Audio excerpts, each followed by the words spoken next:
8절부터 17절 말씀까지 제가 되는 성경으로 구약성경 473페이지입니다. 사무엘하 7장 8절부터 17절 말씀까지 다 찾으셨으면 저하고 한 절 한 절 교독하시도록 하겠습니다. 사무엘하 7장 8절부터 17절 말씀까지 저하고 한 절 한 절 교독하시겠습니다. 그러므로 이제 내 종 다윗에게 이와 같이 말하라. 만군의 여호와께서 이와 같이 말씀하시기를 내가 너를 목장 곧 양을 따르는 데에서 데려다가 내 백성 이스라엘의 주권대로 삼고 내가 간 모든 곳에서 내가 너와 함께 있어 내 모든 원수를 내 앞에서 멸하였은즉 땅에서 위대한 자들의 이름같이 내 이름을 위대하게 만들어 주리라. 내가 또 내 백성 이스라엘을 위하여 한 곳을 정하여 그를 심고 그를 거주하게 하고 다시 옮기지 못하게 하며 악한 종류로 전과 같이 그들을 해하지 못하게 하여 전에 내가 사사에게 명령하여 내 백성 이스라엘을 다스리던 때와 같지 아니하게 하고 너를 모든 원수에게서 벗어나 편히 쉬게 하리라. 여호와가 또 내게 이르노니 여호와가 너를 위하여 집을 짓고 내 수완이 차서 내 조상들과 함께 누울 때 내가 내 몸에서 날 내 씨를 내 뒤에 세워 그의 나라를 견고하게 하리라. 그는 내 이름을 위하여 집을 건축할 것이요 나는 그의 나라 왕위를 영원히 견고하게 하리라. 나는 그에게 아버지가 되고 그는 내게 아들이 되리니 그가 만일 죄를 범하면 내가 사람의 매와 인생의 채찍으로 징계하려니와 내가 내 앞에서 물러나게 한 사울에게서 내 은총을 빼앗은 것처럼 그에게서 빼앗지는 아니하리라. 내 뒤권 내 나라가 내 앞에서 영원히 보존되고 내 왕위가 영원히 견고하리라 하셨다 하라. 나단이 이 모든 말씀들과 이 모든 계시대로 다윗에게 말하니라. 아멘. 우리가 지금 구약의 흐름에 관련된 말씀들을 같이 나누고 있습니다. 구약의 시대를 크게 10개의 시대로 저희가 나누어 볼 수가 있죠. 창조시대, 족장시대, 출애굽 광야시대, 정복시대, 사사시대, 오늘 우리가 함께 보는 단일왕국시대, 분열왕국시대, 포로시대, 포로귀환시대, 그리고 이 침묵시대로 10개의 시대로 나눌 수가 있습니다. 오늘은 우리가 지난주에 말씀드렸던 것처럼 한번 가로넣기를 우리가 좀 해보려고 하고 있습니다. 우리 창조시대를 이렇게 설명을 하는 부분들을 보시면은 이 가로를 넣을 수가 있죠. 한번 우리 가로넣기를 해볼까요? 하나님께서 지으신 이 아름다운 세상을 땡땡하도록 위임받은 인간은 땡땡땡처럼 되려는 교만 속에서 범죄하고 그로 인해 인간과 세상은 땡땡한다 라고 되어 있죠. 그래서 이 창조시대 창세기 1장부터 11장까지 다루는 이 창조시대에는 4가지 주요 사건이 있는데 창조, 타락, 홍수, 바벨탑으로 우리가 이렇게 나눌 수가 있습니다. 자, 그렇다면은 벌써 넘겨버리셨네요. 우리 답을 한번 해보도록 할까요? 하나님께서 지으신 이 아름다운 세상을 관리하도록, 그렇죠, 우리가 하나님의 형상대로 지음을 받아서 이 세상을 관리하도록 우리가 하나님의 청지기로 부름을 받았죠. 관리하도록 위임받은 인간은 하나님처럼 되려는 교만 속에서, 범죄라는 것은 하나님처럼 되려는 이 교만 속에서 범죄하고 그로 인해서 인간과 세상은 타락한다는 것이 이 창조시대의 내용이었습니다. 자, 그렇다면 이제 두 번째 족장시대를 한번 보실까요? 이 족장시대도 우리 가로넣기를 보면 이렇게 되어 있죠. 큰 민족을 이루어 무엇의 근원이 되게 하시겠다는 하나님의 무엇을 믿고 무엇의 조상들은 역경을 헤치며 살아간다라고 되어 있습니다. 그래서 이 족장시대는 창세기 12장부터 50장까지 다루는데 4명의 족장을 중심으로 오늘 이 말씀들이 이루어 나가죠. 아브라함과 이삭과 야곱과 요셉. 하나님은 이 바벨탑 사건으로 오늘 언어가 혼잡게 된 가운데 흩어진 이 사람들 가운데서 아브라함을 택하시고 하나님께서 구원의 역사를 이루어 가시죠. 그래서 이 정답을 보면 이렇게 되어 있습니다. 큰 민족을 이루어 복의 근원이 되게 하시겠다라는 하나님의 약속을 믿고 믿음의 조상들은 역경을 헤치며 살아가죠. 하나님께서는 아브라함과 이삭과 야곱에게 이렇게 약속하셨습니다. 큰 민족을 주실 것이며 또한 땅을 주실 것이고 하나님의 통치권을 받아들이는 복의 근원이 되어서 이 하나님 나라의 세 가지 요소인 민족과 땅과 이 주권에 관련된 약속을 해주시면서 이 하나님의 약속을 믿고 믿음의 조상들은 이 여러 가지 역경을 헤치며 살아가는 것이 족장 시대였죠. 자, 그렇다면 우리 출애굽 광야 시대를 한번 보실까요? 출애굽 광야 시대는 이렇게 되어 있습니다. 조상들과의 땡땡을 기억하시고 이스라엘을 애굽의 노예 생활에서 해방시키신 후 약속의 땅으로 인도해 가시면서 땡땡하는 공동체가 되도록 철저하게 땡땡시키신다, 이렇게 돼 있죠. 그래서 출애굽 광야 시대는 크게는 네 가지 사건이 있습니다. 출애굽과 시내산에서의 언약, 그리고 이 불신앙, 불순종, 그리고 40년간의 재훈련으로 이루어져 있죠. 그래서 출애굽기, 민수기가 뼈대를 이루는 말씀일 뿐만 아니라 하나님 앞에 예배하는 공동체가 되기 위해서 레위기 말씀을, 또한 민수기를 통해서 재훈련하시고 모압 평지에서 이스라엘 백성들과 다시 한번 언약을 맺는 신명기 말씀이 바로 이 출애굽 광야 시대를 다루고 있죠. 자, 그렇다면 정답을 한번 우리 살펴보겠습니다. 조상들과의 언약을 기억하시고 이스라엘의 애굽의 노예 생활에서 해방시키신 후 약속의 땅으로 인도해 가면서 예배하는 공동체가 되도록 철저하게 훈련시키는 시간이 바로 이 출애굽 광야 시대였습니다. 그리고 정복 시대를 보면은 이렇게 돼 있죠. 우리 정복 시대를 보시면요, 누구의 뒤를 이어 지도자가 된 여호수아는 누구께서 주신 권위를 가지고 가나안 정복을 위한 어떠한 전쟁을 수행해 간다라는 것이 바로 이 정복 시대였죠. 그래서 정복 시대에는 네 가지 주요 사건이 있습니다. 여리고를 점령하고, 또한 아이성에서의 실패, 그리고 가나안 전역을 정복하는 전쟁과 기업 분배라는 이 네 가지 사건이 있죠. 하나님께서는 요단강을 건널 뿐만 아니라 이 가나안 땅을 취하고 또한 이 땅을 분배하면서 하나님을 섬기라라고 오늘 우리에게 이 정복시대의 말씀을 주십니다. 자, 그렇다면은 이 말씀을 우리가 이제 정답을 한번 보실까요? 모세의 뒤를 이어. 그렇죠. 하나님께서 세우신 위대한 지도자 모세를 뒤이어 하나님께서 주신 권위를 가지고 지도자가 된 여호수아는 가나안 정복을 위한 거룩한 전쟁을 수행해 나가죠. 그래서 이 전쟁의 성격은 하나님께서 허락하신 거룩한 전쟁이었습니다. 그렇기 때문에 이 요단강을 건너서 길갈이라는 곳에서 할례를 행할 뿐만 아니라 유월절을 지키고 또한 여호와의 군대 장관을 만남으로 말미암아 이 전쟁이 거룩한 전쟁인 것을 나타내고 있죠. 그리고 이 정복전쟁 후가, 이 정복시대 후가, 정복시대는 여호수아서가 다루고 있는데 정복시대 후가 바로 사사시대입니다. 사사시대를 보면 이렇게 됐죠. 하나님은 이스라엘이 땡땡땡으로 살아가기를 바라셨으나 그들은 반복적으로 땡땡하고, 그래서 주변의 압제자를 통해 징벌하시며 고통 중에 그들이 부르짖고 하나님은 땡땡을 통해 구원하신다라는 것이 사사시대죠. 그래서 사사시대는 세 가지 중요 개념이 있습니다. 여기도 나와 있던 것처럼 악순환이 나오죠. 여호와 목전에서 범죄하면은 하나님께서 이 주변에 있는 민족을 통해서 압제를 하시고, 또 이 압제를 통해서 이스라엘 백성들이 하나님 앞에 부르짖으면 하나님이 사사를 통해서 구원하시고 평안을 누리다가 또 범죄하는 이런 악순환이 있습니다.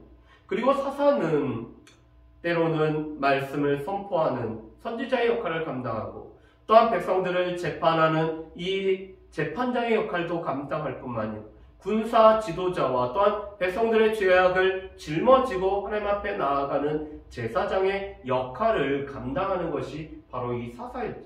그뿐만 아니라 이 죄인의 실상은 그때 이스라엘에 왕이신 하나님이 계셨지만 눈에 보이는 왕이었기 때문에 자기 소견에 옳은 대로 행하였으므로 말미암아 종교적인 타락과 도덕적인 부패가 있었던 것이 그 죄인의 실상을 나타내는 사사시대의 모습이었죠. 자, 그렇다면은 우리 정답을 한번 보실까요?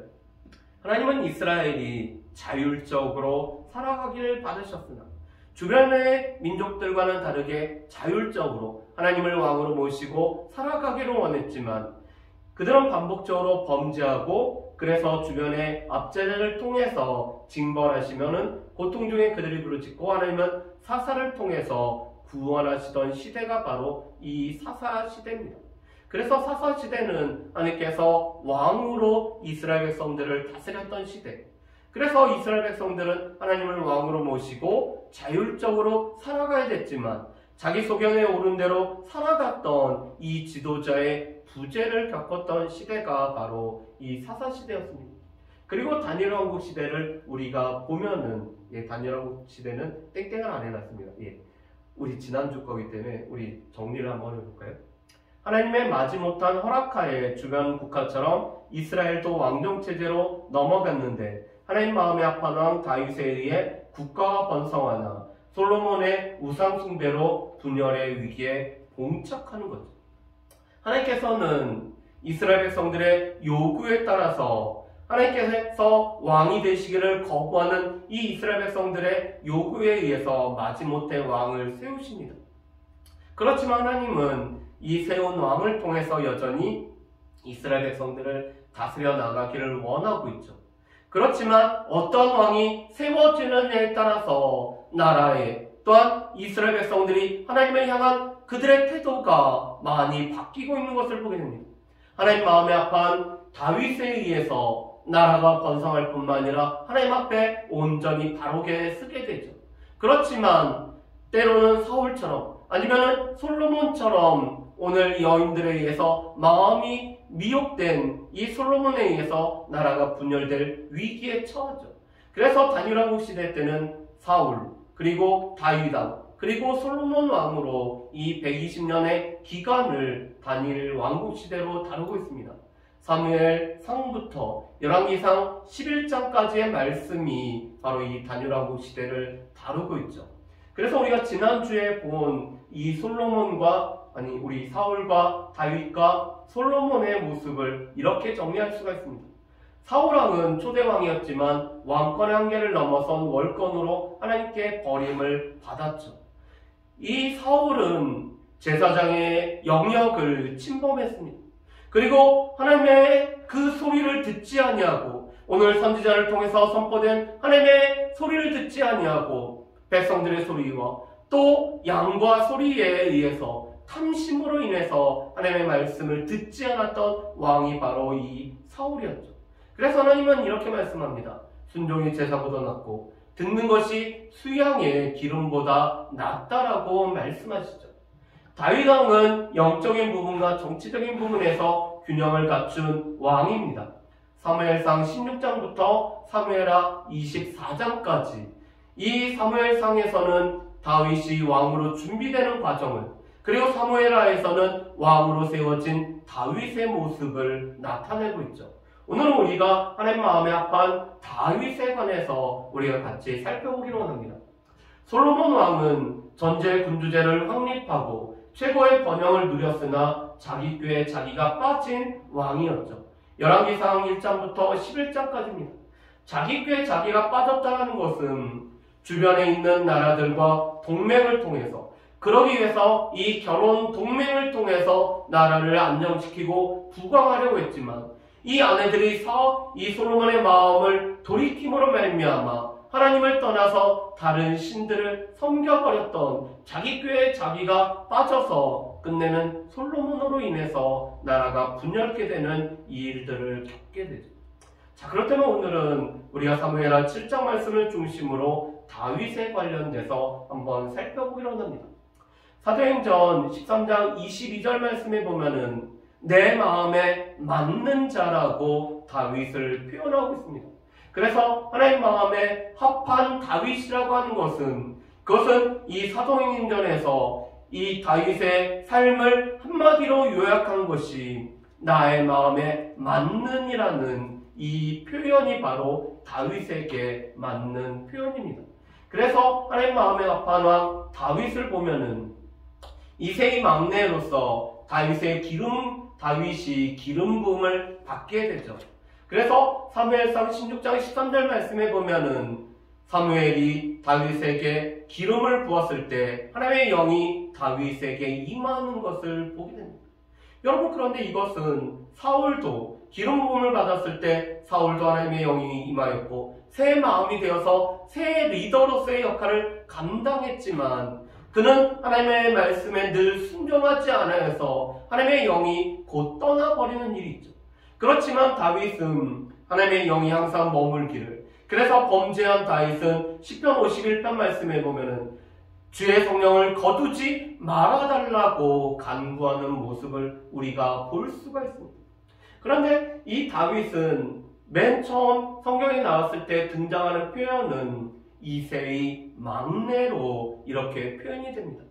사무엘과 함께하는 잔치에 초대받지도 못하는 들에서 양을 치고 있던 이 다윗은 막내라고 불려집니다.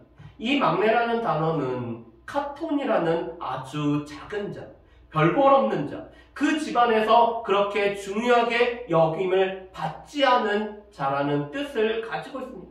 그런데 하나님께서는 이 낮은 자를 들어서 오늘 이스라엘의 주권자로 삼고 계십니다. 오늘 우리가 살펴봤던 사무엘하 7장 말씀에 보면은 하나님께서는 이 목장에서 오늘 다윗을 들어서 이스라엘의 주권자로 오늘 삼으셨다라고 말씀을 하고 있죠. 그런 다윗은 골리앗과의 싸움을 통해서 이스라엘 전체에 나타나게 됩니다. 골리앗은 싸움을 도두는 자죠. 그런데 이 골리앗은 살아계신 하나님의 이름을 모독하는 일을 합니다. 이 전장의 모든 사람이 두려워 떨 때 다윗이 이 골리앗을 향하여 나아가고 있죠. 그런 다윗이 이렇게 고백을 하고 있습니다. 우리 사무엘상 17장 45절부터 47절 말씀을 제가 한번 읽어보겠습니다. 다윗이 블레셋 사람에게 이르되 너는 칼과 창과 단창으로 내게 나아오거니와 나는 만군의 여호와의 이름 곧 내가 모욕하는 이스라엘의 군대 하나님의 이름으로 내게 나아가노라. 오늘 여호와께서 너를 내 손에 넘기시리니 내가 너를 쳐서 내 목을 베고 블레셋 군대의 시체를 오늘 공중에 세워 땅의 들짐승에 주어 온 땅으로 이스라엘에 하나님이 계신 줄 알게 하겠고 또 여호와의 구원하심이 칼과 창이 있지 아니함을 이 무리에게 알게 하리라. 전쟁은 여호와께 속한 것인즉 그가 너희를 우리 손에 넘기시리라. 아멘. 사무엘상 17장 45절부터 47절 말씀에 보면은 다윗의 믿음의 고백, 다윗이 오늘 하나님을 향해서 어떠한 삶을 살아가고 있는지를 잘 보여주는 말씀이 나와 있습니다. 45절에서는 내가 모독하는 하나님의 이름으로 나아간다라고 오늘 다윗은 선포합니다. 그뿐만 아니라 오늘 하나님께서 너를 내게 넘겨주실 것인데 이것은 온 세상으로 하여금 이스라엘에 하나님이 계시다는 것을 알게 할 뿐만 아니라 또한 이스라엘 백성들에게는 하나님의 살아계심을 나타내기 위해서 하나님께서 너를 내게 넘겨주실 거라는 믿음의 확신을 가지고 고백을 하죠. 또한 이 전쟁이라는 것은 단지 칼과 창이 있지 아니하고 여호와께서 속한 것을 알게 하심, 여호와의 구원하심, 칼과 창이 있지 않다는 것을 알게 하기 위해서 이 전쟁에 함께하는 다윗의 모습을 볼 수가 있습니다. 이것은 앞으로 다윗이 어떠한 싸움을 싸울 뿐만 아니라 어떻게 나라를 다스려갈지를 보여주는 것이죠. 다윗은 자신의 삶을 통해서 하나님의 살아계심을 나타낼 뿐만 아니라 여호와의 구원하심은 단지 우리의 인간적인 수단에 달려있는 것이 아니라 이 전쟁의 하나님 앞에 속하였음을 늘 나타내는 삶을 살아가는 것이 오늘 다윗의 삶일 뿐만 아니라 다윗의 왕으로서의 삶인 것을 보여줍니다. 그런 다윗은 사유를 피해서 광야에서의 삶을 살아가죠. 사무엘상 24장과 26장은 이 사울을 죽일 수 있는 기회가 있지만 여호와의 기름 부음을 받은 사울을 오늘 죽이지 않을 뿐만 아니라 하나님 앞에 모든 것을 맡기는 다윗의 모습을 볼 수가 있습니다. 그런 다윗은 30세의 왕이 올라서 40년 동안 이 유다를, 이스라엘을 다스립니다. 그런데 헤브론에서는 7년 6개월 동안 유다를 다스리죠. 나라가 사울의 사후에 약간의 분열을 겪습니다. 사울의 아들이었던 이스보셋이 왕위를 주장했었고, 오늘 하나님으로부터 기름 부음을 받은 다윗이 유다의 왕으로서 이 내전이 벌어지는 상황이죠. 그래서 7년 6개월은 헤브론에서 유다를 다스립니다. 그런데 33년은 예루살렘에서 온 이스라엘을 다스리는 왕으로서 40년을 통치하는 것이 다윗이죠. 그런 다윗은 무엇보다도 오늘 말씀해 보면은 하나님의 성전을 건축하기를 소망했습니다. 오늘 1절과 2절 말씀해 보면은 이런 말씀으로 시작됩니다. 우리 1절과 2절 말씀, 우리 앞에 있는 말씀을 우리 같이 한번 읽어보실까요? 같이 읽겠습니다. 여호와께서 주위의 모든 원수를 무찌르사 왕으로 궁에 평안히 살게 하신 때에 나는 백향목 궁에 살거늘 하나님의 궤는 휘장 가운데 있도다. 아멘. 오늘 말씀해 보면은 하나님께서 다윗으로 하여금 평안히 살게 하시고 모든 원수를 무찔러 주셨습니다. 다윗의 생애에 있어서 이만큼 평안함을 누린 때가 없을 정도로의 평안함을 누리고 있습니다. 그런데 자신은 백향목 집에 살고 있지만 여호와의 궤는 여전히 장막에, 이 성막에 있다라는 것이 다윗의 마음으로 하여금 편치 못하겠습니다. 아무리 주변의 환경이, 아무리 지금 평안함이 있더라도 하나님을 향한 이 다윗의 마음은 편안하지 않았던 것을 보게 됩니다. 그래서 나단 선지자에게 내가 여호와께서 거할 성전을 건축하고자 하는 그 마음의 소망함을 표현을 하죠. 그랬더니 나단도 좋은 생각이라고 하고 또 하나님께서 허락하실 거라고 오늘 축복하며 다윗을 떠납니다. 그렇지만 하나님께서 나단에게 하나님의 말씀이 임하였고 그 말씀을 오늘 다윗에게 선포하고 있습니다. 그런데 오늘 이 나단을 통해서 선포된 첫 번째 말씀은 이거였습니다. 내가 나를 위하여 나의 거할 집을 건축하겠느냐. 오늘 하나님께서 거할 집을 건축하기를 원하는 다윗에게 내가 나의 거할 집을 건축하겠느냐. 그렇지만 그 어느 누구도 하나님을 위하여 사실 집을 건축할 수 없다라는 것을 하나님은 드러내고 계십니다. 이것은 솔로몬이 성전을 건축하고 하늘의 하늘이라도 하나님을 담을 수가 없거든. 이 성전이 하나님을 어떻게 모실 수 있겠느냐라고 고백을 하고 있습니다. 그 어느 누구도 하나님을 위하여 이 집을 건축할 수 없다라는 오늘 하나님의 이 무한하심 또 편지하심은 어디 한 군데 매여일 수 없다라는 사실을 하나님이 분명히 하시죠. 그렇지만 하나님께서 또 이렇게 대답을 하십니다. 두 번째 이렇게 얘기하시죠. 출애굽으로부터 지금까지 집에 거하지 아니하고 장막과 성막 안에서 다녔다라고 말씀합니다. 그래서 이 장막과 성막은 실은 이스라엘 백성들에게 하나님께서 너희와 함께하고 계시다는 것을 상징으로 보여주는 것이죠. 그래서 여호와의 언약궤, 이 장막과 성막은 이스라엘 백성들이 어디를 가든지 동행함으로 말미암아 하나님께서 이스라엘과 함께하심을 나타내는 상징이 되고 있습니다. 그뿐만 아니라 하나님은 그 누구에게도 하나님께서 거할 집을 지으라고 말씀하지 않으셨다라고 말씀합니다. 그러면서 하나님께서 이렇게 말씀하죠. 성전을 짓고자 한 다윗을 기뻐하셨기에 임마누엘의 약속을 해주시죠. 임마누엘의 약속. 내가 너와 함께 하시겠다라고 약속을 합니다. 그뿐만 아니라 내 이름을 위대하게 만들어 주리라고 약속을 하시죠. 여러분, 이름을 위대하게 만들어 주신다. 누구에게 하신 약속이었죠? 아브라함에게 하셨다는 약속이었습니다. 아브라함의 이름을 크게 창대하게 하시겠다고 하셨던 약속을 다윗에게 또 해주십니다. 그뿐만 아니라 평화의 통치를 이룰 수 있도록 도와주신다라고 10절에서 11절에 말씀하시죠. 하나님께서 선물로 주신 땅에 오늘 이스라엘 백성들이 평안히 거할 뿐만 아니라 그곳에서 오늘 평화로운 통치를 이룰 수 있게 하겠다고 약속을 해주십니다. 그러면서 오늘 하나님께서는 이렇게 다윗과 언약을 맺으시죠. 사무엘하 7장은 다윗의 언약입니다. 그런데 이 다윗의 언약은 하나님께서 에덴에서 맺었던 언약과 또한 이 노아와 맺었던 보존의 언약과 아브라함과 맺었던 이 아브라함의 언약과 시내산에서 맺었던 언약과 비느하스와 맺었던 이 언약과 더불어서 언약의 흐름 가운데 있는 언약이 바로 이 다윗과 맺은 언약이었습니다. 그런데 하나님께서 이렇게 다윗과 언약을 맺으십니다. 여호와가 너를 위하여 집을 짓고라고 말씀합니다. 여호와의 집, 하나님의 집을 짓고자 하는 다윗에게 여호와께서 너를 위하여 집을 지어주신다라고 말씀합니다.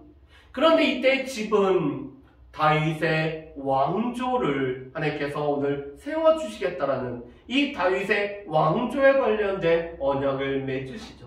그래서 하나님께서는 후손을 주실 뿐만 아니라 왕위를 약속을 하고 계십니다. 이 왕권의 가장 두 가지 요소가 바로 후손과 왕이라는 것입니다. 이 후손이 계속 있음으로 말미암아 왕권이 유지가 될 뿐만 아니라 이 왕위를 허락하심으로 말미암아 왕권이 유지될 수 있게 하시겠다라고 하나님께서 약속을 해주십니다. 그뿐만 아니라 하나님과 다윗의 후손과의 이 관계는 부자의 관계가 되시죠. 하나님께서 아버지가 되고 또 다윗의 이 후손들은 아들이 되어서 하나님의 양자로 입양이 되어서 오늘 하나님의 대리자가 되는 통치자가 됩니다. 그래서 시편 2편 말씀에 보면은 기름 부음을 받는 자를 너는 오늘 내 아들이라 오늘 내가 너를 낳았다라고 오늘 선포하면서 기름 부음을 받게 되죠. 그래서 시편 2편은 왕으로 오늘 세워지는 이 제왕에 관련된 시가 바로 이 시편 2편의 말씀입니다. 그뿐만 아니라 하나님께서는 다윗의 후손이 범죄할 때 징계가 있다고 말씀하시죠. 그래서 14절 말씀에 보면은 사람의 매와 인생의 채찍이라고 이렇게 말씀합니다. 사람의 매를 통해서 인생의 채찍을 통해서 징계는 하지만 사울에게 은총을 빼앗았던 것처럼 은총을 완전히 거두시지는 않겠다라고 하나님께서 약속을 하시죠. 사울에게는 사울이 하나님을 버렸기 때문에 하나님께서도 사울을 버리시는 은총을 버리셨습니다. 그런데 다윗과 언약을 맺으시면서 하나님께서는 비록 징계할지라도 사람의 매와 인생의 채찍으로 징계할지라도 은총을 빼앗지는 않는다라고 하나님께서 약속을 하시죠. 그래서 북이스라엘과 남유다의 차이는 북이스라엘은 왕조가 계속 바뀌고 있지만 남유다는 다윗의 왕조가 계속 되고 있습니다. 왜냐하면 하나님께서 은총을 빼앗지 않으시기 때문에 그렇죠. 그런 다윗과의 언약을 보면 또 이렇게 말씀합니다. 내 집과 내 나라가 내 앞에서 영원히 보존되고 내 왕위가 영원히 견고하리라고 하나님께서 약속을 해주고 계십니다. 이것은 하나님께서 무조건적으로 오늘 다윗의 자손들이 하나님께서 오늘 허락하신 대로 살지 못할지라도 하나님께서 무조건적인 은혜를 은총을 베풀어 주시는 거죠. 그리고 이것은 궁극적으로는 다윗의 자손으로 오신 예수 그리스도를 통해서 하나님의 이 영원한 나라가 계속될 것을 다윗에게 언약으로 말씀하신 바입니다. 그런데 오늘 말씀하고 동일한 본문인 역대상 17장 말씀 그리고 역대상 22장 말씀에 보면은 특별히 역대상 22장 8절에 보면은 성전을 준비하고 있는 다윗이 이런 고백을 합니다. 너는 피를 많이 흘렸은즉 내 이름을 위하여 성전을 건축하지 못하리라. 다윗이 오늘 성전을 건축하지 못했던 또 하나의 이유는 다윗이 많은 피를 흘렸기 때문에 땅에 피를 많이 흘린 사람이기 때문에 다윗이 이 생명을 주관하실 뿐만 아니라 온 세상을 통치하시는 하나님의 성전을 건축할 수 없음을 하나님께서는 말씀을 하고 계십니다. 대신 그의 아들인 솔로몬, 여디디아라고 불려졌던 하나님의 사랑을 입었던 이 솔로몬에 의해서, 이 솔로몬은 화평의 사람이고 평화의 사람이기 때문에 이 솔로몬을 통해서 성전이 건축이 됩니다. 그래서 솔로몬의 삶은 솔로몬의 지혜도 있고, 이 솔로몬이 얼마나 풍성한 부유함을 누렸는지도 나타냈지만, 이 솔로몬의 삶을 요약하면은 성전을 건축하는 사람으로서의 솔로몬이 나옵니다. 그런데 이 솔로몬에 의해서 성전이 건축되지만 성전 건축을 위해 다윗이 준비를 하고 있습니다. 성전에 지어질 재료를 준비할 뿐만 아니라 오늘 백성들을 준비시키고 또 하나님께서 우리에게 성전을 짓는 것을 허락하심을 공포하는 일을 통해서 성전을 짓는 일들을 준비하는 다윗의 모습을 볼 수가 있죠. 자, 그렇다면 오늘 말씀을 한번 정리를 해보도록 하겠습니다. 하나님은 자신의 왕권을 다윗에게 위임하셔서 다윗을 통한 통치를 시작하십니다.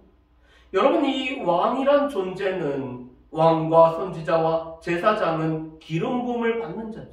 그런데 이 왕은 하나님의 대리자로서 하나님께서 이스라엘 백성들을 다스림을 나타내야 되는 자입니다. 또 하나님께서 이스라엘 백성들을 보호하시고 인도하심을 하나님의 대리자로서 하나님의 인도하심과 보호하심을 나타내야 되는 사람이 바로 왕이죠. 그래서 하나님은 하나님의 마음에 합한 다윗을 통해서 하나님의 통치를 이루어 가십니다. 그래서 단일왕국 시대, 분열왕국 시대 때는 어떤 왕이 세워집니다.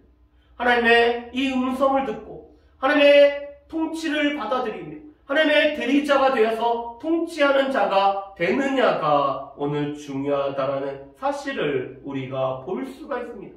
다윗은 하나님의 대리자로서 하나님 앞에서 오늘 통치자의 역할을 감당하는 것이 바로 이 다윗이죠. 두 번째로 다윗은 하나님의 궤를 옮기고 있습니다. 여러분, 그런데 역대상 13장 3절 말씀을 보면은 다윗이 하나님의 궤를 옮기고자 하는, 아비나답의 집에 있던 이 궤를 옮기고자 하는 이유가 있습니다. 사울은 여호와 궤 앞에서 묻지 아니했다라고 다윗이 고백을 합니다. 이것은 사울과 다윗의 차이를 말씀합니다. 다윗은 여호와의 언약궤에 늘 물어보죠. 하나님 앞에 늘 물어봅니다. 다윗이 블랙과의 전쟁에서도 어떻게 전쟁을 수행해야 되는지 하나님 앞에 물을 뿐만 아니라 하나님의 응답하신 대로 오늘 다윗은 이 전쟁을 수행해 가고 있습니다. 그렇지만 사울은 하나님 앞에 묻지 아니하였죠. 그뿐만 아니라 이 사울에게 있어서는 광야라는 이 훈련의 시간을 거치지 않았기 때문에 늘 쫓기는 삶을 사는 반면에 다윗은 그는 하나님 앞에 광야를 통해서 오늘 훈련되어지고 그가 하나님의 부르심을 받은 삶을 살아가고 있습니다. 여러분, 내면세계 질서와 영적 성장이라는 이 책에서 고든 맥도널드 목사님이 사울과 다윗을 비교할 때 쫓기는 자의 삶과 부름받은 자의 삶으로 이렇게 구별을 하고 있습니다. 그런데 이 쫓기는 자와 부름받은 자의 차이 중에 하나가 바로 하나님으로부터 광야의 시간들을 거쳤는지 여부로 오늘 이 두 사람을 분류를 하고 있습니다. 하나님께서 우리에게 광야를 허락하시고 오늘 다윗이 왕으로 세워지기 전에 오늘 이 다윗이 30살까지 그가 광야 생활을 겪었던 이유는 오늘 하나님 앞에 부름받은 자로서 준비되어지기 위해서 하나님께서 다윗으로 하여금 이 광야 시간을 겪게 하셨다는 것을 우리가 또한 기억을 할 수가 있었으면 좋겠습니다. 그뿐만 아니라 사울과 다윗의 차이가 있죠. 사울은 하나님 앞에 범죄하고 회개했지 않았습니다. 그렇지만 다윗은 선지자 나단을 통해서 선지자 갓을 통해서 하나님의 말씀이 선포되어졌을 때 바로 하나님 앞에 통회하고 자백하며 하나님 앞에 눈물로써 침상을 적시는, 그래서 돌이키는 자가 바로 이 다윗과 사울의 차이입니다. 그래서 사울은 자기의 기념비를 세우기를 원합니다. 그렇지만 다윗은 여호와께서 나의 목자시기 때문에 그 목자가 선하심과 인자심이 반드시 나를 따르기 때문에 내가 여호와의 집에 거한다라고 고백을 하는 사람이 바로 이 다윗이고, 또한 사울과의 차이를 볼 수가 있습니다. 그런 다윗은 하나님의 궤를 오늘 모시기를 소망하는 마음으로 성전을 짓고자 하고 있죠.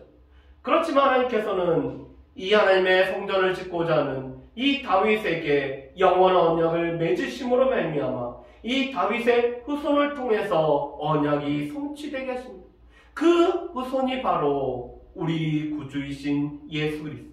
다윗의 후손이지만 다윗이 주로 고백할 수밖에 없는 이 예수 그리스도께서 오셔서 다윗과 맺은 이 영원한 언약을 이루심으로 말미암아 여전히 우리의 왕으로서 우리를 다스리시고 우리를 인도하시고 우리를 보호하시고 우리의 삶에 함께 하실 뿐만 아니라 우리를 붙들어 주시는 우리의 영원하신 왕이 되시는 분이 바로 이 예수 그리스도입니다.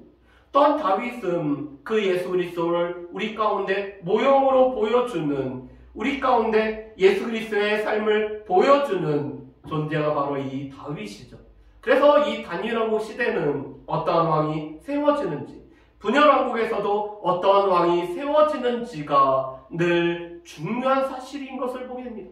그래서 우리가 다음 시간에 보겠지만 북이스라엘을 판단하는 기준은 여로보암의 길을 걸어갔는지의 여부입니다. 남유다의 왕들을 평가하는 기준은 다윗의 길을 따라갔는지의 여부입니다. 다윗의 길을 따라간 왕들은 선한 왕으로 불려지죠. 그래서 대표적인 왕이 바로 이 히스기야와 요시야 왕이 여호와의 길을, 다윗의 길을 따라갔기 때문에 여호와 보시기에 선하다라고 평가를 받는 왕인 것을 봅니다. 그렇지만 다윗의 길을 따르지 아니하였던 아하스와 므낫세와 같은 왕은 하나님 보시기에 악하다라고 평가를 받습니다.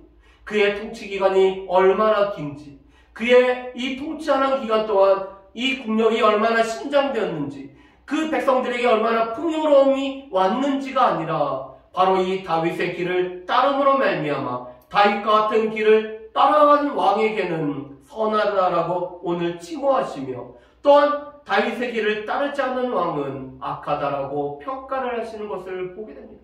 이것은 우리에게도 지도자에 대한 관점이죠.